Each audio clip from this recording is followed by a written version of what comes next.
तो मैं ये बताने जा रहा था, हम लोग ये जानना चाह रहे थे कि ब्रिक्स लीजिए, ब्रिक्स में 6 सरफेस होते हैं, 6 सरफेसेस होते हैं। और ये जो सरफेसेस होते हैं उनकी बाउंड्रीज क्या होती हैं, लाइन सेगमेंट्स होती हैं। ये लाइन सेगमेंट्स जहाँ पे मिलते भी हैं, तो आप जानते हो कि इन सरफेसेस की जो बाउंड्रीज होती हैं उनको आप एज कहते हैं। आपने पढ़ा है कि जहाँ पर एज मिलते हैं और जहाँ पर 2 सरफेस मिलते हैं वहाँ पर एज बनता है, और जहाँ पर 3 एज मिलते हैं वहाँ पर वर्टेक्स बनता है, राइट। तो ये हो गया सरफेस का डिफिनीसन। लेकिन आपसे पूछा नहीं जाएगा कि सरफेस का डिफिनीशन क्या होता है। सॉलिड के बारे में पूछा जाए तो बता सकते हैं, सॉलिड में शेप होता है, साइज होता है और पोजीशन होता है, और इनको एक प्लेस से दूसरे प्लेस तक मूव किया जा सकता है, और इनकी जो बाउंड्री होती है उनको हम सरफेस कहते हैं। अब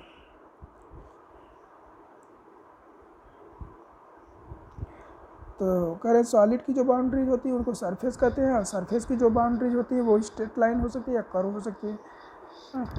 तो स्ट्रेट लाइन है, तो स्ट्रेट लाइन जहाँ पर एंड होते हैं उनको पॉइंट्स कहते हैं। आगे कह रहे हैं कि देखिए इसमें ध्यान देंगे तो कह रहे हैं consider the 3 steps from solids two points. करें सॉलिड से पॉइंट में आने पर 3 स्टेप हैं, देखिएगा इनमें ध्यान से देखिएगा। करें सॉलिड से हम आ जाते हैं सरफेस में। सरफेस आप ऑब्जर्व करो कि जो मोबाइल है उसका सरफेस 2D है कि 3D है। जो मोबाइल है वो सॉलिड है तो इसमें 3 डायमेंशन है।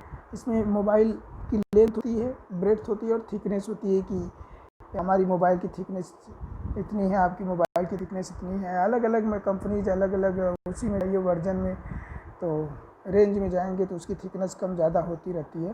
तो सॉलिड में 3 डायमेंशंस होते हैं। लेकिन जब मोबाइल की सरफेस बात करते हैं, जो स्क्रीन है, स्क्रीन को देखेंगे इसमें 2 ही डायमेंशन होते हैं, लेंथ और ब्रेड्थ होता है। तो जब हम सॉलिड से सरफेस पे आए तो 1 डायमेंशन लेस हो गया। सरफेस पे आ गए स्क्रीन पे, तो स्क्रीन के देखिए किनारे जो बाउंड्रीज हैं वो लाइन सेगमेंट्स हैं। लाइन में कितनी डायमेंशन होती है आप जानते हैं, 1 ही डायमेंशन होती है। तो लाइन में 1 डायमेंशन आ गया। फिर लाइन से जब पॉइंट पर आए, जो कॉर्नर से, मोबाइल में भी इसको नहीं बता सकते, तो जो कॉर्नर से वो क्या हो गया, पॉइंट का कोई डायमेंशन नहीं होता है। तो इस तरह से कह रहे हैं कि सॉलिड से पॉइंट्स में आने में एक डायमेंशन लेस होते चला गया। तो कह रहे हैं कि in each step we lose 1 extension also called a dimension. एक एक्सटेंशन को वो कम होता जा रहा है, लूज करने मतलब कम होता है, इन एक्सटेंशन को हम डायमेंशन कह रहे हैं। तो करें so a solid has 3 dimension. Solid में कितने डायमेंशन होते हैं, solid has 3 dimension.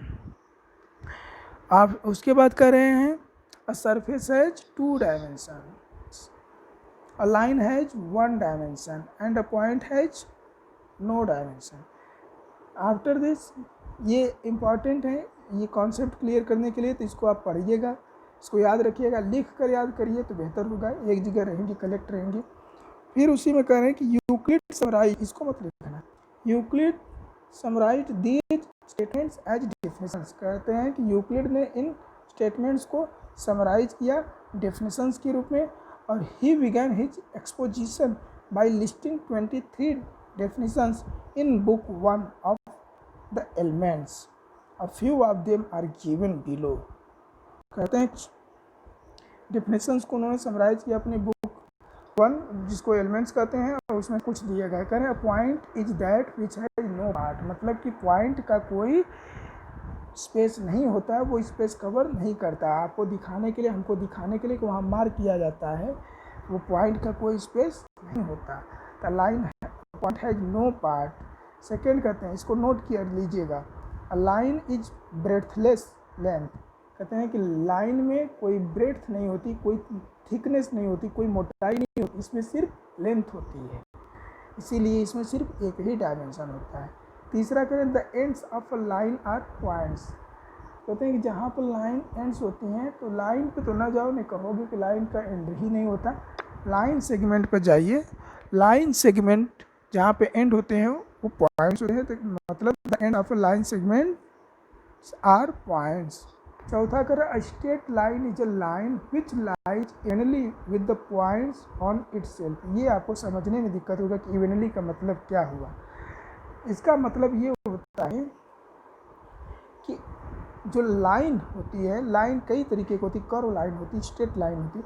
Curve line में एक पॉइंट से दूसरे पॉइंट तक जाने में डायमेंशन चेंज हो जाता है, एक पॉइंट से दूसरे पॉइंट में डायमेंशन जरूर चेंज होता है, तभी उसको कर्व लाइन कहते हैं, मतलब घूम जाती है। लेकिन स्ट्रेट लाइन का मतलब क्या है कि एक पॉइंट से दूसरे पॉइंट जाइए, वही डायमेंशन, अगर उस पॉइंट से अगले पे जाएंगे डायमेंशन सेम रहेगा, मतलब फर्स्ट टू सेकंड पॉइंट गए डायमेंशन जो है सेकंड टू थर्ड जाने पर भी उसका डायमेंशन वही होगा, बिल्कुल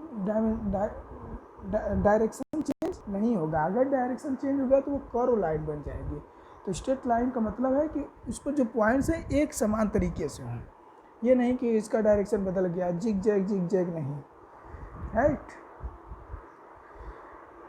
अब फिफ्थ है कि a surface is that which has length and breadth only. करें सरफेस वो होता है जिसमें सिर्फ लेंथ और ब्रेड्थ हो। अगर उसमें तीसरा डायरेक्शन आपने डायमेंशन जोड़ दिया थिकनेस का, मोटाई का, तो वो क्या हो जाएगा, सॉलिड हो जाएगा। तो सरफेस में सिर्फ लेंथ और ब्रेड्थ होता है।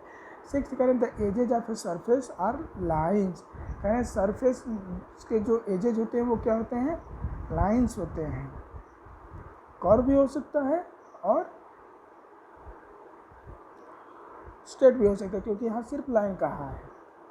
सातवां करा plane surface is a surface which lies evenly with the straight lines on itself. कहते हैं कि प्लेन सरफेस उसको कहते हैं जो उस पर खींचे गए सभी स्ट्रेट लाइन पर एक समान तरीके से लाई करें। इसका सिंपल से एग्जांपल है, आप रोड को समझो, रोड कहीं पर गड्ढा है तो इसका मतलब वो रोड प्लेन नहीं है, क्योंकि जब उस पर लाइनें खींचेंगे तो जहाँ गड्ढा है वहाँ पर लाइन ब्रेक हो जाएगी। लेकिन मिरर है, मिरर जिसमें आप अपना इमेज देखते हैं वो प्लेन है, उसमें कोई भी लाइन खींचेंगे वो प्लेन पर ही लाई करेंगे। तो ये हो गए कुछ पॉइंट्स उन्होंने दिए। फिर आगे इसमें बहुत सारी चीज़ें बता रहे हैं जिनको आप खुद से पढ़ेंगे। अगली चीज़ें, आगे की बातें मैं अगले वीडियो में बताता हूँ।